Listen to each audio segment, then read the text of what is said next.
middleweights, and I told you we got an undefeated up and coming middleweight who's defending. He's the current NABF a middleweight champion. He's defending that title this weekend, taking some time off from training. Ladies and gentlemen, boys and girls, children of all ages, joining us right now is Francis Hogan.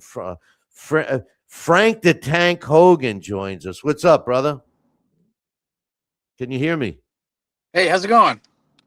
Oh, okay. Yeah, I can hear you. I Can you hear see. me? But how you doing? Yeah, I can hear you good now, man. Thanks for joining us. I know you're getting ready. You're at the end of your training camp. You're fighting Saturday. Um, Yep. so how's that going? You ready for the fight? Yeah, Are I'm you ready for ready the for fight. I'm Saturday? ready. Oh yeah, I'm always ready. Hey, listen, as I'm looking through you and your career in 2024, you fought two guys that were supposed to let you go rounds, and you blew them both out. I'm talking about in September of 24, you blew out Rondon in one round, and Elvin Ayala, who was supposed to give you rounds for that fight, you took care of him in two. Um, have you since then? Do you look for the knockout, or did they just come?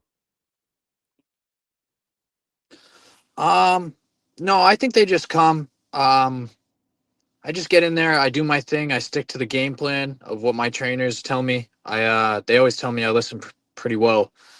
So I listen to my corner and I stick to the game plan from the training camp and I go in there and try to execute it. But if the knockout comes, the knockout comes. I don't try to look for it because that's usually when a fighter gets clipped and hurt or the tables reversed, So I don't want to have that happen to me. No, no. Hey, listen, it's this weekend. You're fighting a tough veteran who's basically seen it all. Alate is what I would call a true definition of a gatekeeper of sorts because he's durable. He comes to fight.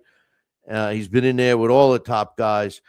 Do you think a win over Alate this weekend will open up some doors for you? And do you feel you have to stop him? Um, so it depends. It all depends on the first round, really. I would like to get him out of there personally. But I do have a game plan, and I'm gonna stick to it with what I train for in training camp. I know he's tough. I know he's durable. Um, a lot of guys say he comes forward. I don't know. I've watched his fights. I think he kind of lets the other fighter dictate the pace and dictate what's gonna go on. He has one.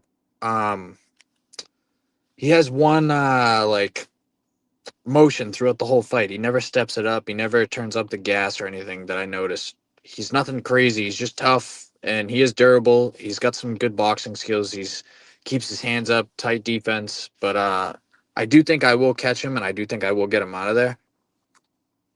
Well, he's cagey. I will tell you that. I know that. Most of your fights has been basically in front of your home fan base.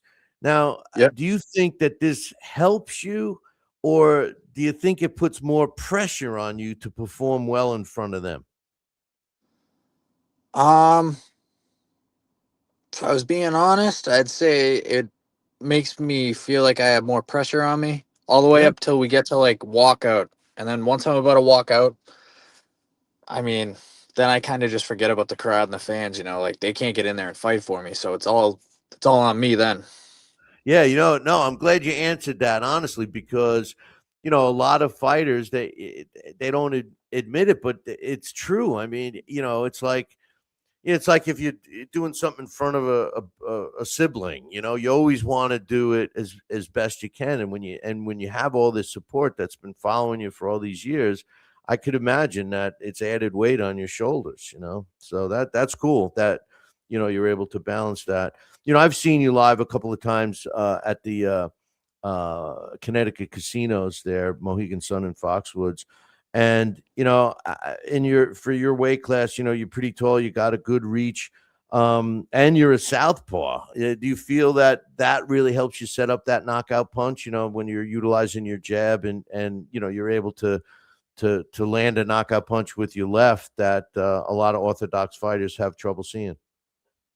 Yeah, I think it's sneaky and I think it's hard to defend. You can train it in training camp, but unless you're sparring top-notch guys that and guys that fight just like me really, then you're not going to know how to defend the shots that I throw with my left hand properly. My uppercuts, my body shots, head shots, like me even being able to set them up. Like some guys can't pick up on how I'm going to set them up. I'll throw to the head for 2 rounds and then I'll go to the body the third round and get them out of there. Yeah. If no one, if you had to describe yourself, your style to someone that never got to see you fight in any way, shape, or form, they never saw video, never saw you live, how would you describe your style yourself? Um, I'd say I'm a boxer, puncher, and I can really fight in any predicament. I can fight in the inside, I can fight from the outside. And I do both. Like, I don't just stick to one game plan and always fighting on the outside. And I also don't fight always all the time on the inside, but I go back and forth. And I would say I mean, lately it seems like I'm a body puncher to get guys out of there. I've been That's dropping a lot of great. guys with body shots. That's great. Body shot. Listen, body shots. Well, listen, you're trained. I know you're working with a good team, so I'm sure they say the same thing. But body shots breaks down an opponent. They're hard to come back from. But Yeah. I got one last question for you. I know and your team definitely knows that a really good performance this weekend against Alate is going to open up some doors. I was talking about it earlier, how hot the middleweight division is, especially there's a lot of younger fighters like yourself that are right on the cusp, and a good win is definitely going to open those doors. Have you prepared any differently for this fight, because of that extra? Not only you got all your fans there on your shoulders, you got the weight of a good performance coming up that's going to open some doors. Have you trained any differently? Um, I mean, I train just as hard as I usually would, but I would say that I definitely worked, which most guys that aren't fighters or boxing knowledge guys wouldn't understand, but we train the basics a lot this training camp. You know, hands where they're supposed to be when you're throwing certain punches, and how your feet should be, where your head should be, like all that stuff. Moving my feet properly, moving around the ring, being able to control a guy, even when in a clinch, being able to control a guy with my feet, like we drilled that a lot this training camp. So I think that's going to be a huge factor in this fight. Um, yeah. Yeah, no, that's good. Hey, listen, do you think that you have any predictions of how the fight's going to go? Like, do you think I know you mentioned earlier you think you're going to eventually get him out of there, but do you have a prediction? You want to pull on Muhammad Ali and give me a round, or what do you think? Um, yeah, I'd I've say, never asked anyone to do that before, so I really yeah. put you on the spot. No, no, no. If I was going to give you a round, I'm definitely going to try to break this guy down. I know he is cagey, like you said, and he is tough. I'm going to break him down, and then I'm looking to get him out of there, hopefully by the sixth round at least. Sixth round. All right, all right. I'm And gonna give. I'm definitely in shape for it. So Well, that's 99% of it, right? yeah, I mean, it's got to be, But anyway, listen.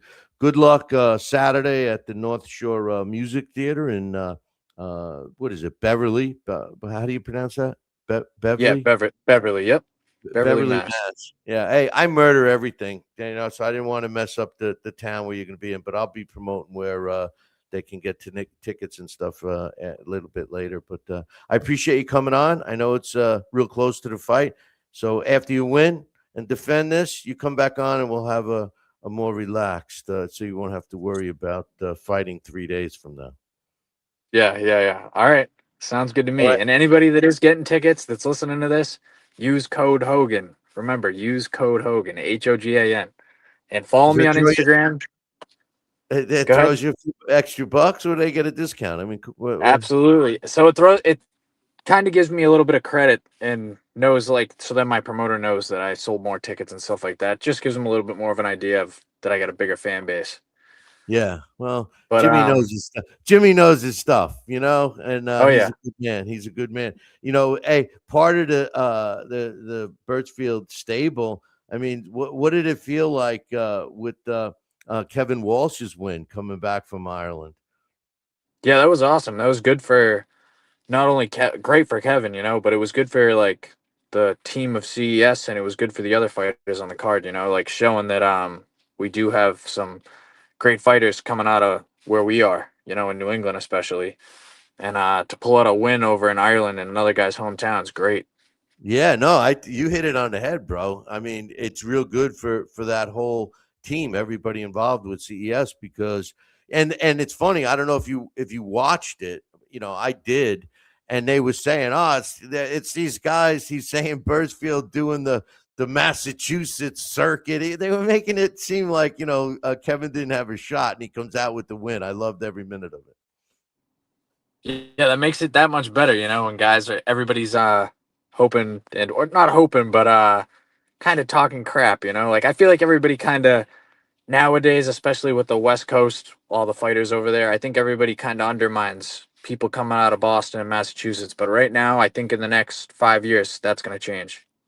So Travis, the What's Next Kid Smith, is asking you here in the chat room, do you have any words for your opponent?